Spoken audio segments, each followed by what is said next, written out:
So hello guys, तो कैसे हो आप सभी लोग। उम्मीद करता हूँ कि आप सब बहुत ही अच्छे होंगे।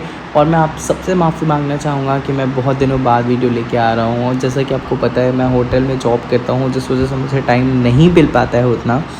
सो मैं आप सबसे माफ़ी चाहूँगा कि मैं आप बहुत दिनों बाद वीडियो लेके आ रहा हूँ। पर आज की जो वीडियो है, मुझे उम्मीद है कि आपको ज़रूर पसंद आएगी।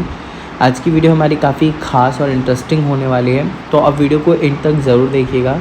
अगर आपको वीडियो पसंद आती है तो वीडियो को लाइक कीजिएगा, हमारे चैनल को सब्सक्राइब कीजिएगा ऐसी और भी इंटरेस्टिंग वीडियोस देखने के लिए। अगर आपका कोई फ्रेंड है तो आप उसके साथ हमारे इस चैनल को, इस स्टोरी को ज़रूर शेयर कीजिएगा, ताकि वो भी इस स्टोरी और इस चैनल का लुत्फ़ उठा पाए। और अगर आप इस वीडियो के बारे में कुछ भी सोचते हो तो वो प्यारा सा कमेंट आप कमेंट सेक्शन में ज़रूर कीजिएगा, या फिर आप कहाँ से मेरी वीडियो देख रहे हो ये कमेंट सेक्शन में ज़रूर लिखिएगा। मुझे भी तो पता चले कि मेरी वीडियोस कहाँ कहाँ तक जा रही हैं। तो चलो स्टार्ट करते हैं आज की इस अमेजिंग स्टोरी को। आज की ये स्टोरी है राहुल और आकाश की। राहुल और आकाश दोनों चचेरे भाई हैं, एक दूसरे के सौतेले। कैसे राहुल और आकाश के बीच में प्यार पनपता है वो जानेंगे हम आज की इस स्टोरी में। कैसे दोनों एक दूसरे से मिलते हैं वो सब हम जानेंगे आज की इस कहानी में। मेरा नाम राहुल है, मेरी उम्र 24 साल है। मैं हरियाणा में एक छोटे से गांव में अपने पूरे परिवार के साथ रहता हूँ। हालांकि हमारा परिवार काफ़ी बड़ा है। हमारे पूरे परिवार में सब कोई हैं, चाचा चाची, दादा दादी, पापा मम्मी, भाई बहन, हर कोई। पर हमारा परिवार इतना बड़ा होकर भी एक नहीं है। हमारे परिवार में ज़मीन जायदाद को लेकर आपस में काफ़ी मतभेद रहती है। जब से दादा दादी का निधन हुआ है, दोनों भाई मानो एक दूसरे को खाने को दौड़ते हों। वो 1 इंच ज़्यादा नहीं ले सकता और वो 1 इंच कम। ऐसे में हम परिवार वालों को भी आपस में एक दूसरे से भिड़ना ही पड़ता है। मेरे पिताजी ने मेरा एडमिशन हरियाणा के एक बहुत बड़े कॉलेज में करवाया है। मेरे चाचा, जो कभी खुद को कम नहीं दिखा सकते, उन्होंने भी अपने बेटे का एडमिशन मेरे ही कॉलेज में करवाया है। इन दोनों के चक्कर में हमें भी आपस में लड़ना पड़ता है। मेरी मम्मी, जो कभी मेरी चाची से बात नहीं करती, और मेरी चाची, जो कभी मेरी मम्मी से बात नहीं करती। मेरी बहनें, जो कभी अपने भाई से ही बात नहीं कर सकती, और मैं, जो भी अपने भाई से कभी बात नहीं कर सकता। मानो हमें एक ही ख़ानदान, एक ही परिवार और एक ही पास रहकर भी एक दूसरे के दुश्मन बने रहते हैं हम। खैर, मैं अपने परिवार में सबसे अलग हूँ। मेरी बहनें भी काफ़ी इंटरेस्ट लेती हैं। जो मेरे बाप से पंगा लेगा उसको हम नंगा कर देंगे। और मेरी सोच कि ठीक है, अपना ही परिवार है, जो होगा हम आपस में देख लेंगे। ठीक है, कहीं 1 इंच उन्होंने कम लिया तो 1 इंच हम कहीं और ज़्यादा ले लेंगे। और अगर 1 इंच कम लेने से हमारा कुछ जाता नहीं तो कोई मतलब नहीं है। खैर, इस सोच को रखने वाला मैं अपने घर में और भी बहुत चीज़ें छिपाए बैठा हूँ अपने बारे में। अगर किसी को कभी पता चला कि मैं इन सब से अलग हूँ, दबंगों की ख़ानदान से आने के बावजूद मेरे अंदर कुछ अलग ही चीज़ें हैं, तो शायद वो मुझे सबसे पहले गोली मारेंगे। खैर, कभी इन चीज़ों को अपने परिवार के सामने नहीं आने दिया। मैं अपने ही कॉलेज में काफ़ी डर डर के रहता था कि कभी ऐसा ना हो कि चाचा के लड़के के सामने मेरी सच्चाई आ जाए और आकाश कभी जाके ये चीज़ें अपने घर में बता दे। उसके बाद मेरे पिताजी की इज़्ज़त कम हो जाएगी और वो मुझे जान से मारेंगे, सो अलग। मैं काफ़ी डरता था इन चीज़ों से। खैर, कॉलेज में हम दोनों एक साथ एक ही स्टैंडर्ड में पढ़ते थे, एक ही क्लास में पढ़ते थे हम दोनों।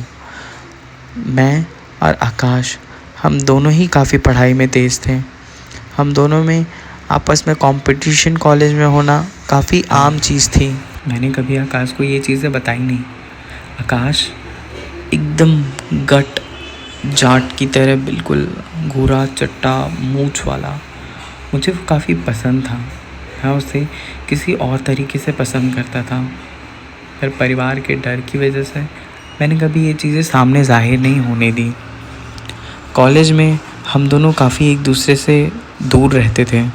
आकाश ना जाने क्यों मुझसे काफ़ी दूरी बनाए रखता था, और मैं कभी कभी मैंने कोशिश की है कि हम में सब ठीक हो जाए, क्योंकि अगर हम मिलेंगे, नई जनरेशन मिलेगी, तो ही आगे चलने वाली जनरेशन अच्छी चलेगी। ये सोच के मैंने काफ़ी बार कोशिश की है, और हमेशा से आकाश की तरफ मेरा झुकाव अलग तरीके से भी रहा है। खैर, मैंने काफ़ी कोशिशें की है आकाश को समझाने की, पर वो कभी मेरी बात नहीं सुनता और न ही मुझे समझता है। धीरे धीरे हमारे कॉलेजेस के टाइम अब ख़त्म होने वाले हैं। अब हमारा कॉलेज मानो ख़त्म पे ही है। एग्ज़ामिनेशन में हम दोनों ही अच्छा कर रहे हैं, और मैं ख़ुद को प्रूव करने पे लगा हुआ हूँ। पिताजी का कहना है कि अगर आकाश से कम आया राहुल, तो तेरी गर्दन कट जाएगी। इस चीज़ से मैं काफ़ी डरा भी हुआ हूँ, पर कैसे समझाऊँ कि बात यहाँ मार्क्स की नहीं है, बात यहाँ रिश्तों की है, जहाँ मुझे झुकना पड़ना ही पड़ेगा ही। खैर, हम दोनों पास करते हैं अच्छे मार्क्स से अपने ग्रेजुएशन को। जिस दिन मैं आखिरी बार आकाश के पास जाता हूँ, आकाश देखो, ये हमारा और तुम्हारा लास्ट है। इसके बाद ना हम कभी मिलेंगे, ना कभी कुछ होगा। हमारी फैमिलीज़ कभी हमें एक साथ देख भी नहीं सकती हैं। कॉलेज में वो नहीं है, इसलिए मैं तुमसे एक बात बोलना चाहता हूँ। देखो, अगर हम साथ में रहेंगे तो हमारी आगे आने वाली जनरेशन ज़रूर साथ में रहेगी। बात को समझो आकाश। आकाश, मैं भी आपसे बात करना चाहता हूँ, पर पिताजी की वजह से मैं नहीं बात कर सकता आपसे। मैं काफ़ी डरता हूँ। देखो, बात ऐसी नहीं है। हम ज़रूरी नहीं है कि हम उन्हें बताएं। हम धीरे धीरे अपनी फैमिलीज़ को सबको समझा सकते हैं। हम उनको बता सकते हैं कि नहीं, हाँ, हम आपस में लड़ के कोई मतलब नहीं है। खैर, तुम समझ सको तो मैं समझ रहा हूँ, पर ठीक है। उस दिन के बाद आकाश और मेरी बात होनी स्टार्ट होती है। हम एक दूसरे से व्हाट्सएप पे, कॉल पे सारी बातें किया करते हैं। आपस में आना जाना काफ़ी होने लग जाता है अब हम लोग के बीच में। अब गांव के लोग हम लोग को देखने भी लगे थे। कभी पता चला कि ताऊ जी उधर से आ रहे हैं, तो हम इधर से भाग जाया करते थे, या कभी पता चलता था कि चाचा जी वहाँ से आ रहे हैं, तो वो यहाँ से भाग जाया करता था।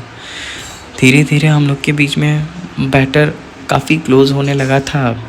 हमारी वजह से हमारी मम्मियाँ भी एक दूसरे से बात करने लगी थी अब, और हमारी बहनों को भी हमने समझा लिया था। काफ़ी सॉर्ट अब होने लगा था धीरे धीरे। हम दोनों की वजह से अब हमारी फैमिलीज़ मानो धीरे धीरे पास आ रही हों। चोरी चोरी मम्मी भी चाची से बात किया करती थी, और चाची भी समय मिलने पर मम्मी को अब फ़ोन कर लिया करती थी। इधर दीदी भी कहीं जाना हो तो आकाश उन्हें छोड़ता था, और अगर कभी उसकी बहन रिया को जाना होता था तो मैं छोड़ता था, राहुल भैया मुझे आके छोड़ देना। धीरे धीरे हमारी फैमिलीज़ काफ़ी अब क्लोज़ होने लगी थी, पर जैसे पिताजी को अब खबर लगने लगी थी मानो। हम एक दिन आपस में खेत में बैठे हुए थे, तभी अचानक मेरे फ़ोन में एक ऐड आई, जिसमें LGBT कम्युनिटी को लेके सपोर्ट किया गया था। वहाँ मैंने देखा कि आकाश काफ़ी सपोर्टिव था LGBT कम्युनिटी को लेके। उसके नज़र में ठीक है, जो जिससे प्यार करना चाहे वो कर सकता है। मुझे काफ़ी अच्छा लगा उसके मुंह से ये बात सुनकर। धीरे धीरे हमारे और उसके बीच में क्लोजनेस ऐसी बढ़ती गई। एक दिन जब मैं और आकाश फ़ोन पर बात कर रहे थे, तभी मैंने आकाश को बोला, आकाश तुम मुझे पसंद हो। मैंने बहुत हिम्मत जुटाई।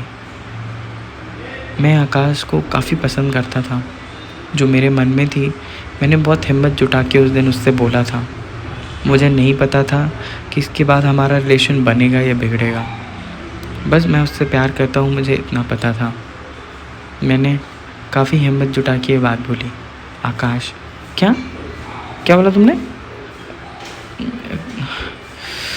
आकाश, अब आई लव यू, मैं तुम्हें पसंद करता हूँ। आकाश काफ़ी खुश हुआ। उसने मुझे डांटते हुए कहा, अरे भोंदू, तो पहले क्यों नहीं बोला? इतने दिन से मैं भी तो इसी चीज़ का इंतज़ार कर रहा हूँ कि तुम मुझे बोलो। कितना डरता था मैं तुम्हें फेस करने में, और आज तुम्हारे मुंह से ये बात सुन के मैं काफ़ी खुश हूँ। आई लव यू राहुल, मैं भी तुमसे बहुत प्यार करता हूँ। मुझे लगा नहीं था कि हमारी फैमिलीज़ ऐसी और ऐसे लोग कभी हमें मिलने भी देंगे, पर फाइनली आज हम एक साथ हैं। मैं काफ़ी खुश हुआ ये बात सुन के। हम दोनों ने एक दूसरे को आई लव यू बोला। फ़ोन पे ही हमने किस की और फिर मिलने का वादा किया। हम दोनों मिले, हम दोनों ने एक दूसरे को गले लगाया और काफ़ी खुश हुए हम दोनों एक दूसरे को गले लगा के। अब पूरे खेत में हम दोनों साथ में ही घूमा करते थे, एक दूसरे को लव वाली इमोजीज रील्स भेजना अब काफ़ी काम हो गया था हम लोग के बीच में। काफ़ी आम हो गया था एक दूसरे से बातें करना, जानना, सब चीज़ें। काफ़ी खुश हो गए थे अब हम दोनों। एक रोज़ जब मैं और आकाश हम दोनों रेस्टोरेंट में बैठे थे, तभी वहाँ पिताजी आए। उन्होंने मुझे और आकाश को एक साथ देख लिया।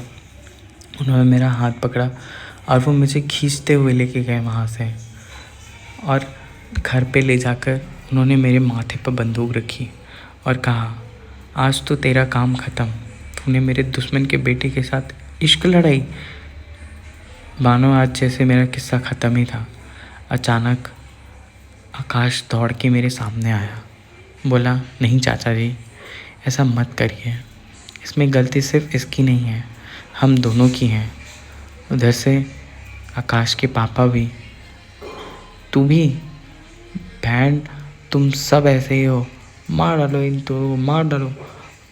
हम दोनों की फैमिली मानो अब अपनी पूरी कोशिश कर रही थी कि वो चाचा और पिताजी को रोक पाए, पर काफ़ी कोशिश करने के बावजूद भी गोली चली गई, और उस गोली में मैंने मेरे आकाश को खो दिया।